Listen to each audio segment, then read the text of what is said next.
Most people think that a desert, by definition, is a poor kind of a place. What I see here is a richness of adaptation and diversity. Every kind of life, whether it's plant or animal, has developed very complex adaptations that enables it not just to survive, but to thrive in these kinds of conditions. Paul Green is the director of the Tucson Audubon Society. And for him, the natural desert environment in which we live is a treasure that often gets overlooked in our rush to build our city.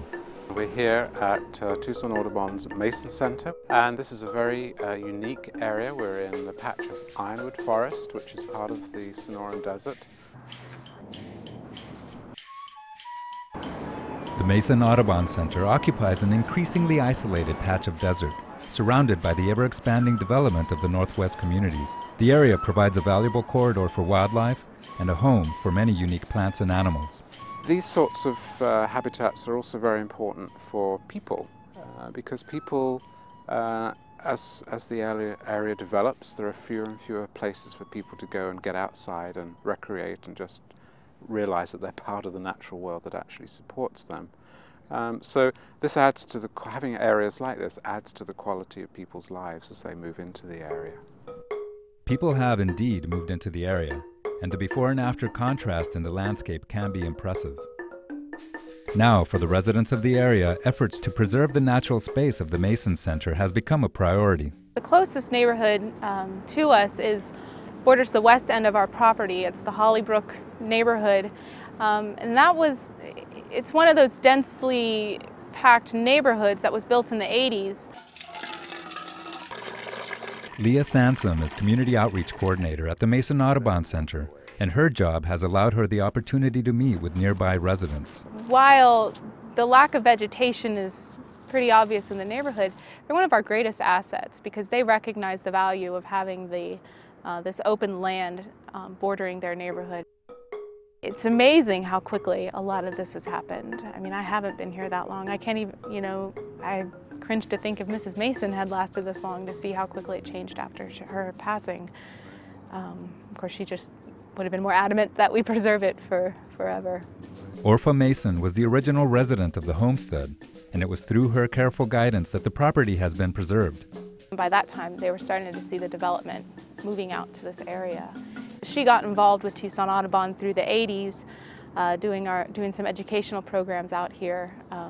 It was decided that this would be the organization that she would donate the land to. And she passed away in 1999, a week shy of her 106th birthday. The seemingly unstoppable development has brought many changes to the area, and it has made the primary mission of the Mason Center into one of education. We began with family programs on Saturday mornings. Doris Evans is an educator and a volunteer with the Mason Audubon Center.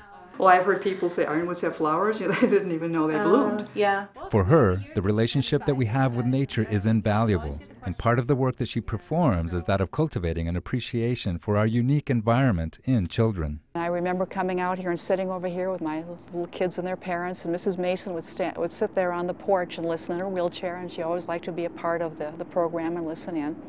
And so it started that way. And then later on, as she became elderly, and really elderly, and turned the property over to Tucson Audubon, then we began doing more and more programs. Because it's so important, it's amazing how so many of our kids don't get out. I was just astounded constantly with kids saying, I've never been this close to a saguaro before. Or afraid of the desert, thinking that animals were going to come after them. Once we were through with our program, they just seemed to be so much more relaxed and so much more appreciative. And with our parents who often came out, they would often say afterwards, oh, this was great, I never think of doing this with my kids. It's a real shame for kids not to be exposed to our environment. There's so much to learn. And so this is the only part of the world that the Sonoran Desert is found. It doesn't occur anywhere else in the world. This is unique. We need to treasure what we find. We need to save it. We need to make sure that we don't lose the very thing that's attracting people here, which is this unique set of life forms that everybody recognizes as being different and quite unique. Now that so much of our economic growth and development seems to lead to the loss of natural habitats, a place like the Tucson Audubon Center plays an important role in our society. Wanted this ironwood with our nine ironwood. Cultivating an appreciation for the delicate nature of our desert is one step in ensuring a future for the next generation of residents. The most important thing that we can do here is to educate people. Without an understanding population who really understands the importance and the uniqueness of this kind of habitat, it's not going to survive. It's only going to survive if we have people that understand it and love it and want to preserve it.